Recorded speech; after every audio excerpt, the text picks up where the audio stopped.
are you today? Good. It is, I don't say this often enough, but it really is lovely to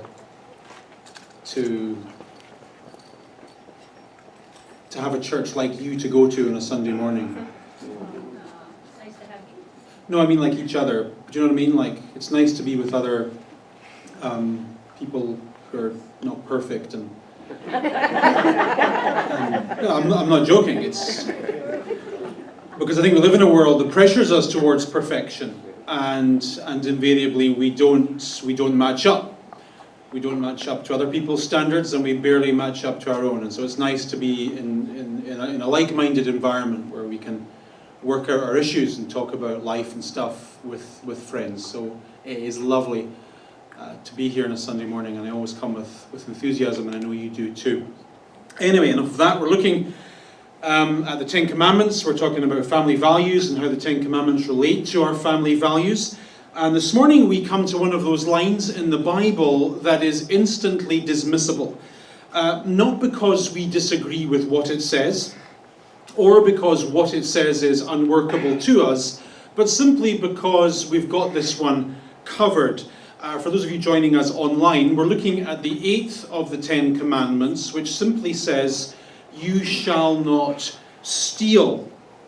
Now, when I read lines like this in the Bible, I think, okay, this is for like when I was 5, and I had this friend who had some really cool accessories for his Action Man that I didn't have for mine, and I wanted those accessories, and so I felt quite free to take them. And that was a great thing because my parents could then use that as a opportunity to talk to me about how it's always wrong to take stuff that doesn't belong to you. And with only a few minor hiccups in stores along the way in my teenage years that I won't tell you about, now that I'm in adulthood, I'm pretty good with this commandment. I think I'm okay with this, I get it. Don't steal, I agree, fine. Let's move on to the 9th commandment and talk about coveting your neighbour's ass and plough. All right? That might be more interesting. When we think of a person who steals, we perhaps think of a person who steals for a living. Perhaps someone like this, for example. This is a wanted poster from 1881. It's offering a $5,000 reward, a massive sum of money, I presume, in those days, for the capture of Jesse James, who allegedly has just robbed a bank in a place called Northfield, Minnesota. And it says, I don't know if you can make out the writing if it's big enough, but it says, "These men are notorious robbers of trains and banks." And then it says, "These men are desperate." I like that. Don't. Or how about this guy? This is Ronnie Biggs, very famous back home in Britain.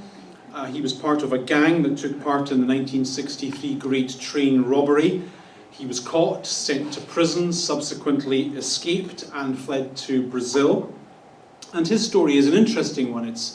It's a glamorous one, in fact. And there is something alluring, exciting, fascinating about things like bank robbery. We all enjoy films, don't we, where intelligent criminals beat the system. The Sting, Ocean's 11, The Italian Job, they're all great movies, great stories. Or when we think about a person who steals, we perhaps think about a corporate character, a shady character in the corporate world. Like this man. This is Bernie Madoff, whom we've all heard of. For many years, he was an enormously respected figure on Wall Street. For many years, he operated at the very heart of the financial establishment. His firm, Bernie Madoff Securities, was the bluest of the blue chip companies in New York. And a few years ago, it came to light that his entire life was a con. He's estimated to have stolen $64.8 billion. Say that again. He stole $64.8 billion. Half of you thinks, what an evil man. The other half of you think, good for him. It's a big robbery. And it's a robbery that proves you can steal a lot more with a briefcase than you can with a gun. Now, people like you and me couldn't do those kinds of thefts. Frankly, we don't have enough nerve, and we probably don't have enough brains.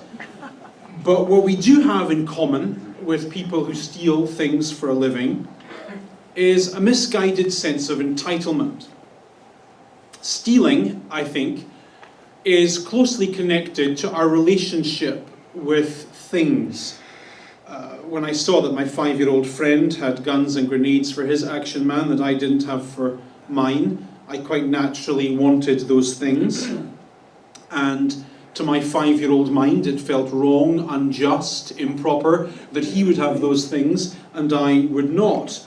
Surely I was entitled to have them as well. And we may grow out, we all grow out, I think, of our desire to steal, but we do not so quickly grow out of our sense of entitlement.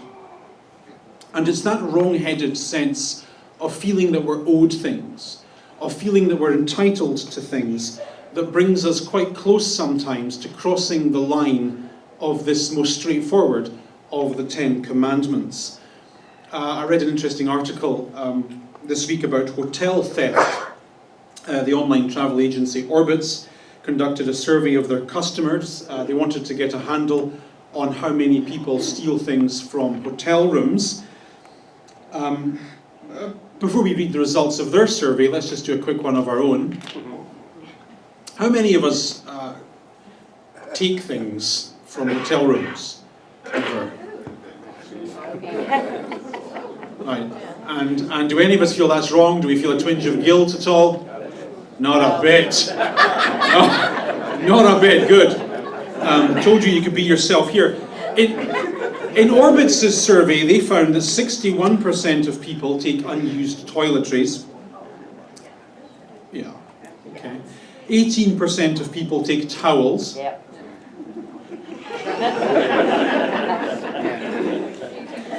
14% of people take ashtrays. I didn't even know you had ashtrays in hotel rooms anymore. This survey was conducted in motels, I think. 2% of people take bathrobes, and this is the bit that got me. Some people in their survey even admitted that they take the Gideon Bible and, wait for it, the yellow pages from the hotel. Where do you need to be in life to steal a yellow pages? This is low self-esteem thievery. And we do things like this precisely because we feel entitled to. Our thought process is, I've paid for this, therefore I'm entitled. I've done this, I've gone through this process, therefore I'm owed whatever it is I think I'm owed, regardless of conventions and rules. Having spoken about entitlement, I want to suggest a few areas of our lives in which we might want to think carefully about our relationship to the 8th commandment. And when we read these ancient values, we really do have to think carefully, precisely because they are the cute value in church just dropped. That kid just left and the congregation got less cute.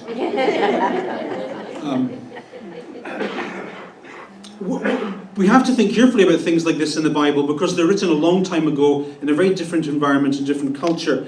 They're written in the late Bronze Age, these commandments, and they don't easily fit into our contemporary culture. Try as I might, I simply cannot envisage a scenario whereby I might be tempted to steal my neighbour's ox or abscond with his favourite plough. Also, whenever we think about this particular command, we do have to think beyond the obvious. I'm going to assume that not too many of us are into shoplifting or housebreaking. And if you are, could you please get me a 42-inch plasma?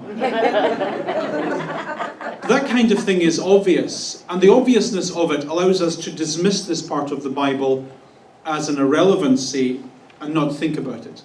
But I would like to suggest that our relationship with this 8th commandment might be more subtle and thoughtful than that. For example, I think that we cross the line of this commandment when we deceive our customers. Have a look at this sentence in the Bible. So this comes from the 8th century BC. This is a period in the history of Israel where there is an enormous amount of economic disparity. Most of the wealth was controlled by a very small group of people, and while they had more than they would ever need, 98% of the population were barely getting by. And in this sentence in the Bible, God heavily criticizes the wealthy business owners. He says, "You people trample on the needy and you do away with the poor." Now, in our North American culture, the poor are poor for a reason. With a rather ugly pride and a silly self-righteousness, we dismiss certain persons as being lazy and imprudent. We imply that if only they were industrious as we were, if only they were as wise as we were and made good choices like we have always made, then they wouldn't be where they are today.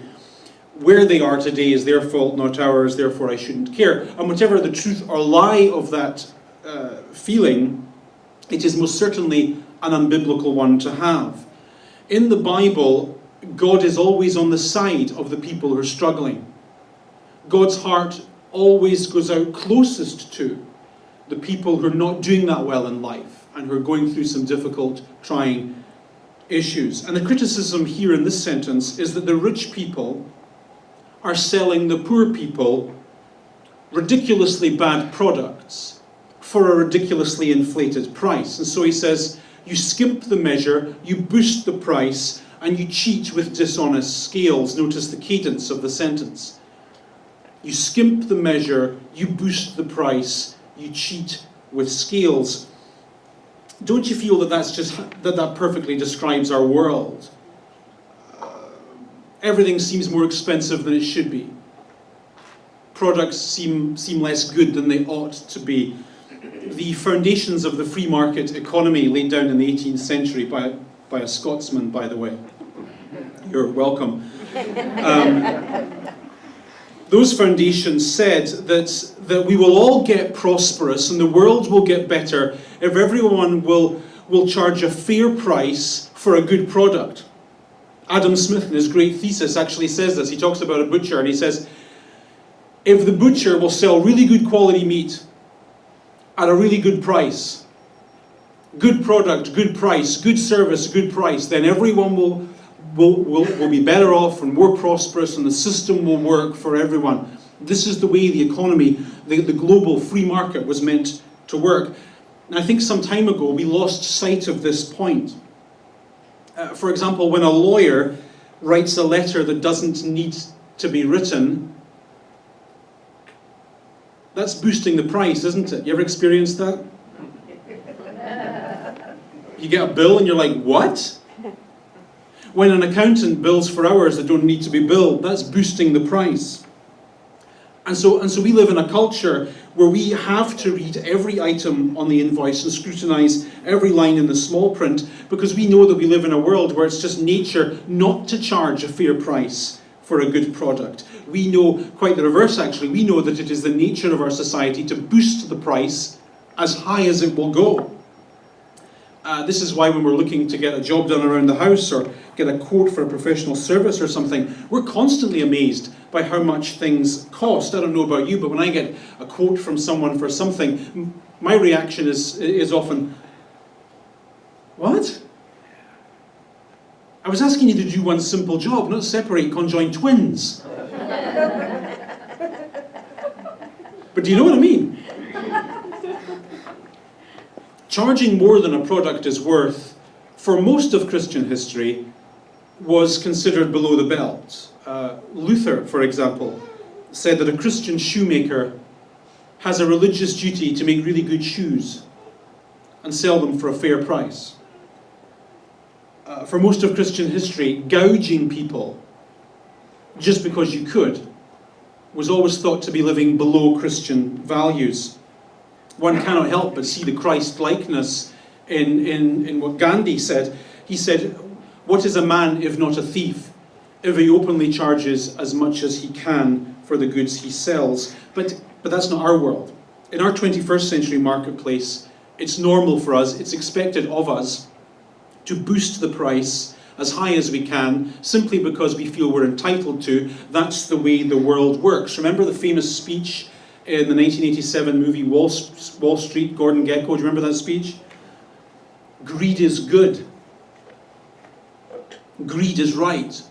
Greed works. Greed clarifies. Greed cuts through and captures the essence of the evolutionary spirit. What's interesting about about that speech is that when Oliver Stone wrote it, he intended it to be a cynical commentary on what he perceived to be the financial immorality within Western culture in the 1980s. 1980s, never mind today. Oliver Stone, when he wrote these words, was sick of greed, and so he developed this Gordon Gekko character, assuming that his audience would dislike this character. Gordon Gekko was meant to be the antagonist in the film, whom everyone hated.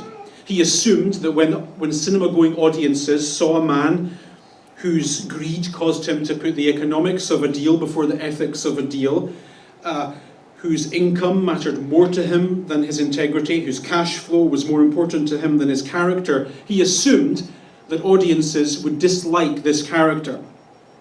Much to his surprise, however, cinema-going audiences in 1987 loved the Gordon Gekko character. When they heard that speech, they cheered in their cinema seats. Survey after survey revealed that of all the characters in the movie, Gordon Gekko was the one they most resonated with and the one they most aspired to be like, because they agreed with his worldview. Greed is good. Greed is right. Greed works. And that is, I think, the unquestioned assumption of our marketplace. And yet, one of the things that happens in church on a Sunday is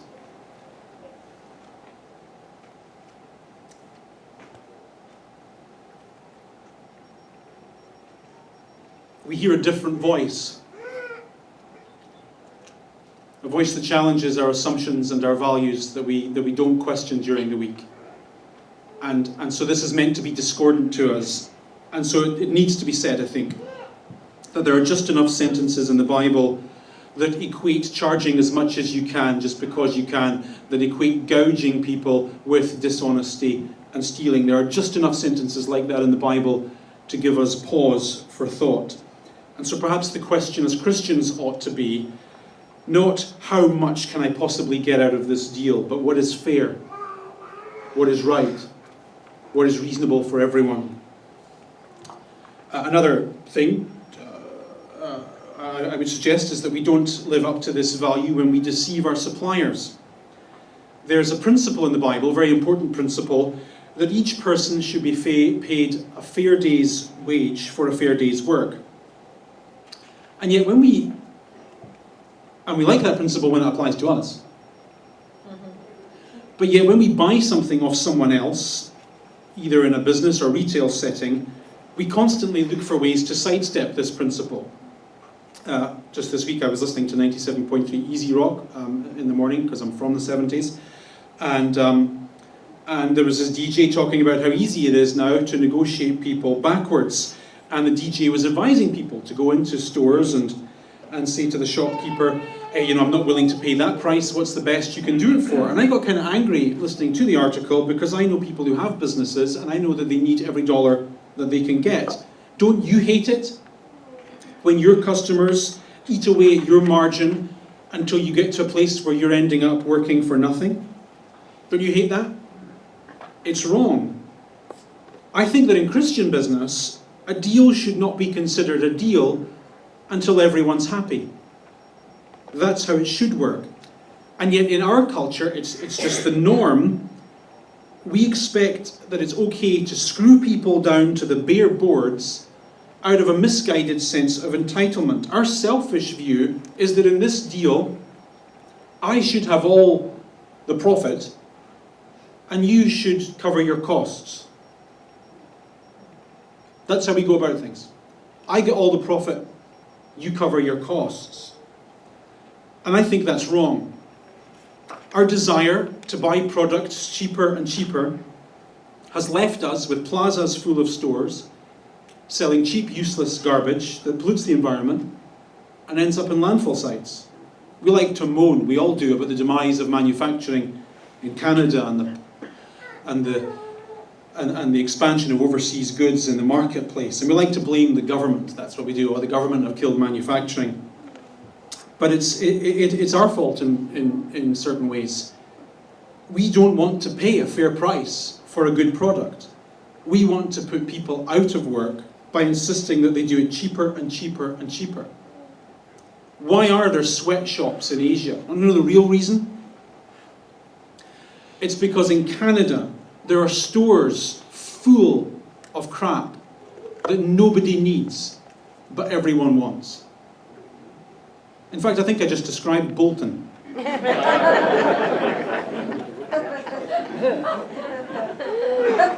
Stores full of crap. Nobody needs any of it, but everyone wants all of it. And they want it for $1. How many of us complained when we went into the dollar store and they started charging $2 for things? How many of us felt that our human rights were violated at that point? $2 for this. Why can't those 5-year-olds make it cheaper? And it's not right. It's not right. But it's the unquestioned assumption of the marketplace. But as Christians, we should think about it and question our place within that unfair world. I also think that we don't live up to this value when we deceive our employers. I think if someone is paying for our time, then pretty much they should get our time. When you're at work and you're not working hard, you're stealing from someone. You're either stealing from your boss or your shareholder or from your colleagues who have to pick up your slack.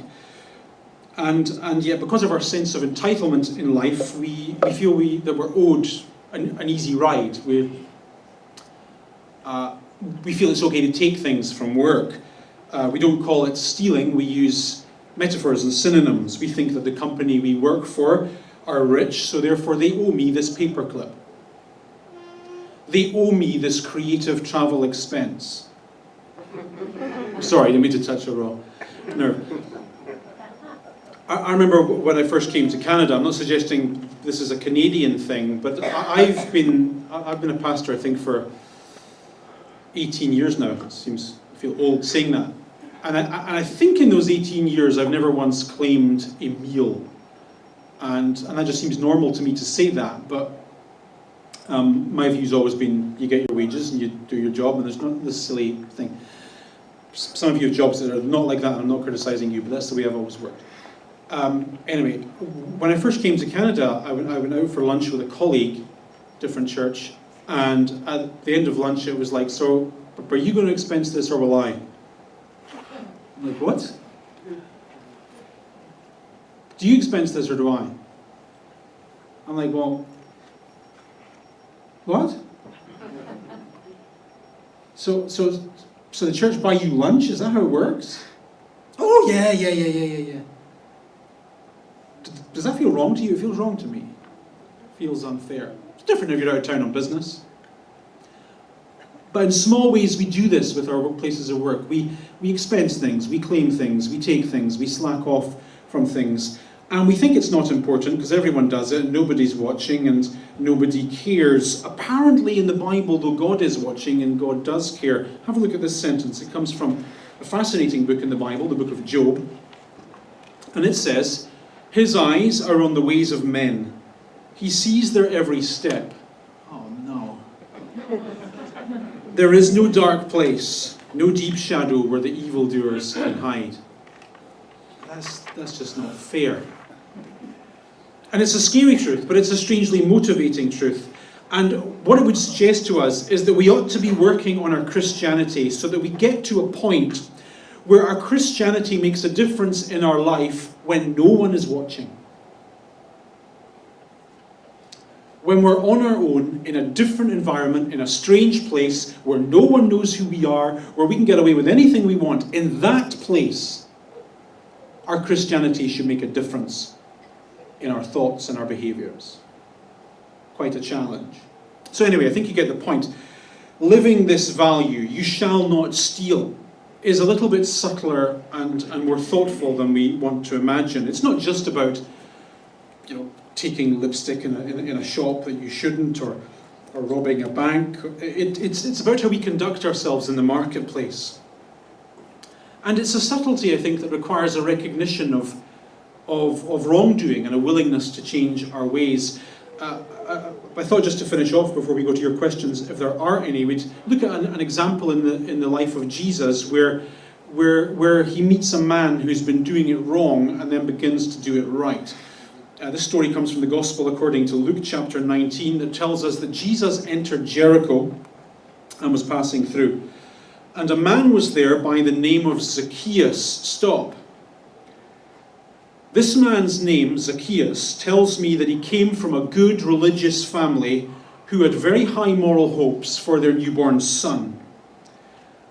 His name means in Hebrew, the righteous one.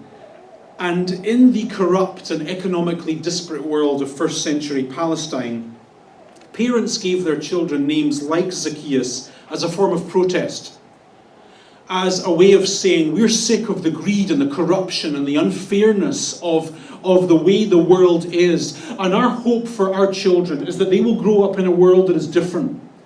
A world where the price isn't boosted, where good products are sold for a reasonable fee, where everyone can prosper and everyone can pay their bills and everyone can get on, where the rich don't get richer at the expense of the poor. We look for a different world. And as a way of expressing that, they gave their kids names like Zacchaeus.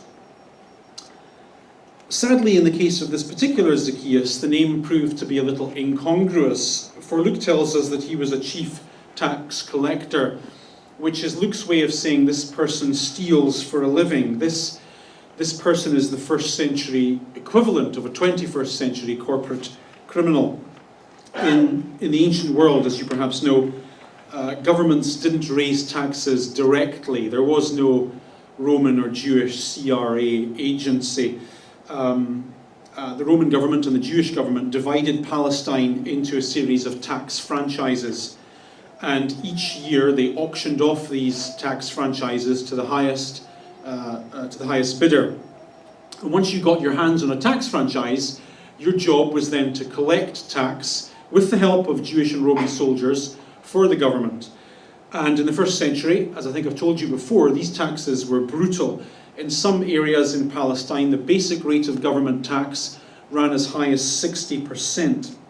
But that wasn't the worst of it. These tax collectors didn't receive a salary from anyone.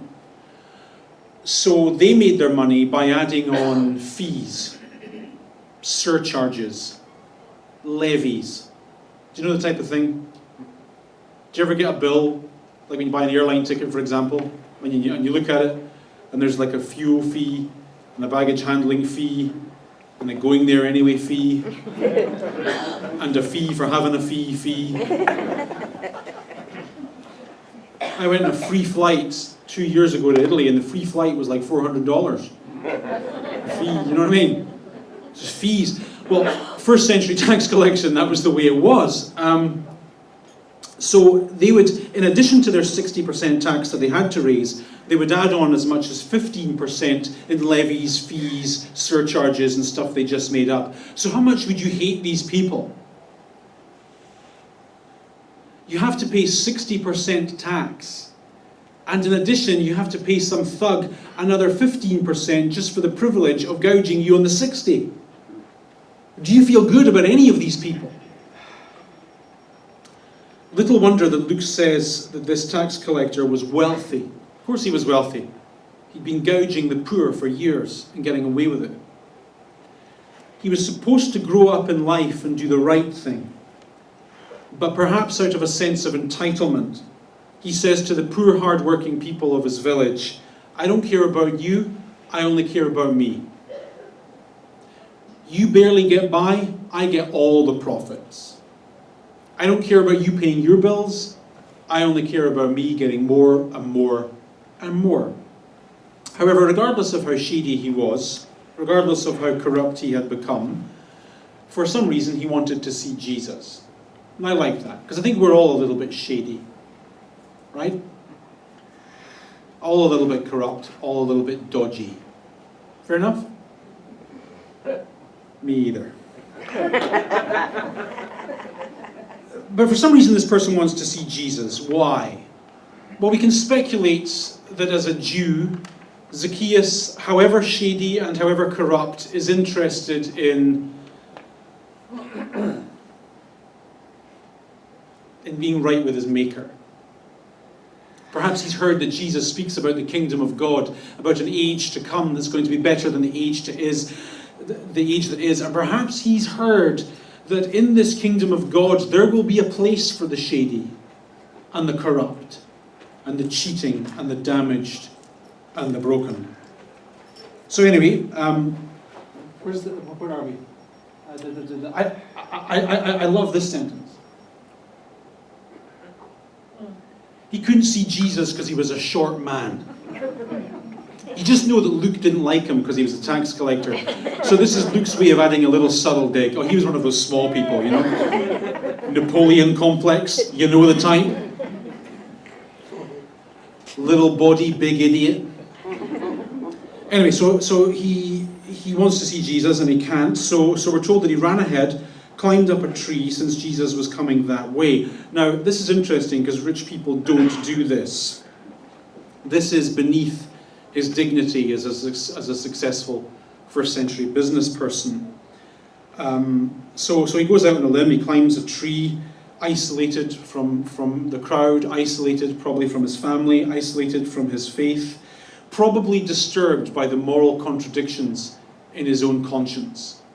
He knows what the right thing is, and he's consistently not done it. He's consistently made every bad choice that a middle-aged man can make.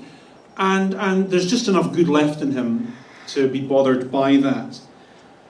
And so in the restless recesses of his soul, he discovers lately that his wealth is offering him very little consolation. And so he seeks Jesus. Next sentence, when Jesus reached the spot, he looked up at him immediately and said, "Zacchaeus, come down right now. I must stay at your house today." When you read sentences like this in the Bible, you're just reminded that the church, and I mean all church, and I mean me in the church as well, have been reading the gospel slightly differently for too long. Church tends to be very sensitive, doesn't it? It tends to be very effeminate. And so the impression we have of Jesus is that he's sensitive, that he's kind, that he's nice, that he's nice with sheep and puppies and kittens, and that he's gentle and he moisturizes and all that. Look at the Jesus in this gospel, confronted with a corrupt business person.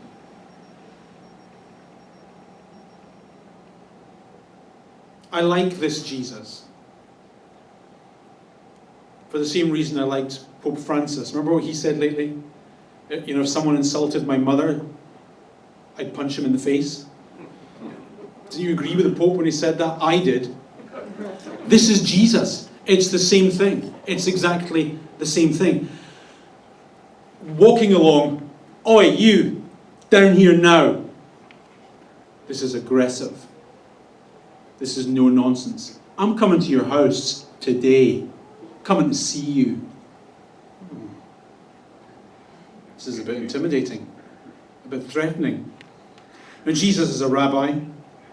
And for him to say, "I want to come to your house and eat a meal with you," is for him in a subtle way to say, you are going to change your life as of right now. You, as of right now, are going to stop doing whatever it is you've been doing, and you're going to start becoming one of my followers. And so in that invitation is an invitation to say, you can move on from your past.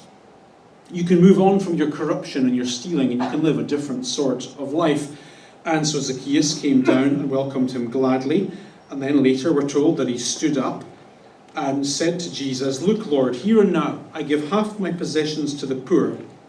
And if I've cheated anybody out of anything, I'll pay back 4 times the amount." So here's how my life changes, he says. I will no longer live for money alone. I still got to pay my bills. I still got to take care of my family and do whatever it is I've got to do. But life for me from this day forward will no longer be about maximizing everything for my own benefit. In every deal I do, I'll make an effort to make sure everyone's happy. Make sure everyone works. I've still got to be a tax collector. I've still got to do my job. And I've still got to charge a fee for the job I do. I don't work for nothing. But it'll be as reasonable as it can be. From now on, it won't just be about me getting all the profit and you covering your costs. It'll be about win-win as much as it can be. And then he says, I'll pay back what I've taken. I'll give back what I've stolen. So what do we do with this? I think at a simple level, and this is difficult, but church is meant to be difficult. The Bible's meant to be difficult. We should try to charge a fair price, as fair as we can, in the marketplace. We should try as much as we can to be willing to pay fair prices for people's services and products. And we should be willing as much as we can to be unlike our culture, where we want to get as much as we can for as little as we can. Difficult. Any questions on that? Kind of lost track of. Well, I'm not sure I'm qualified to speak on the Christian perspective. Perhaps you might,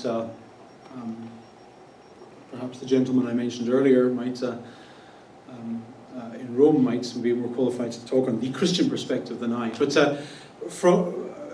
my view is that would be a little silly, and I would share your frustration with it. Christians, we as Christians, tend to say silly things in an effort to be comforting, and sometimes it's not comforting. It's accusing. So I think it's fair to say that in life, in this world, bad things happen, and they happen to good people. I think that's fair. I think that's just life. I don't think it's necessary. I think sometimes it's evil, and I think often it's not. Earthquakes, we know, are not evil. Earthquakes, we know, are just earthquakes.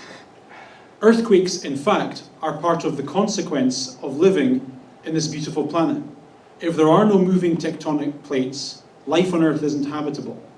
So earthquakes are a necessary consequence of life being possible in this world. That's just the way it is.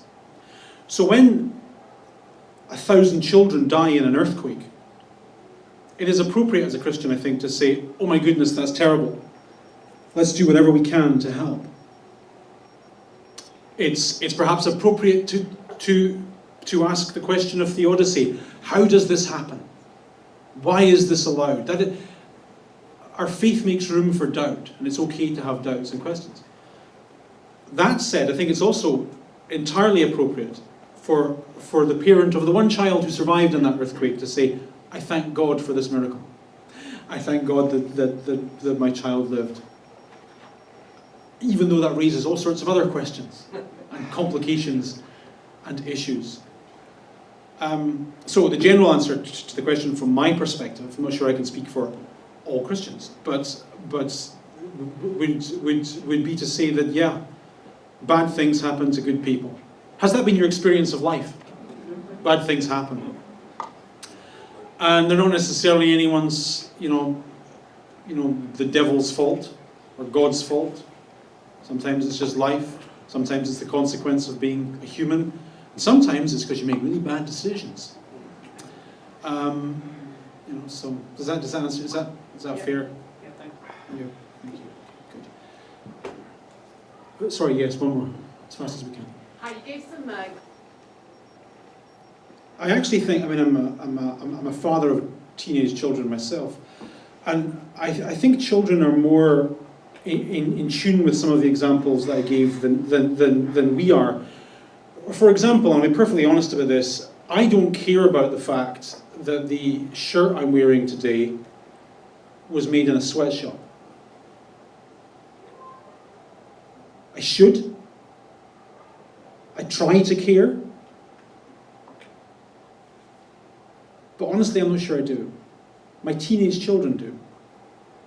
And they're really, really good at that. I think the sad thing that happens to youth, though, is that their idealism gets crushed out of them as soon as they enter the marketplace.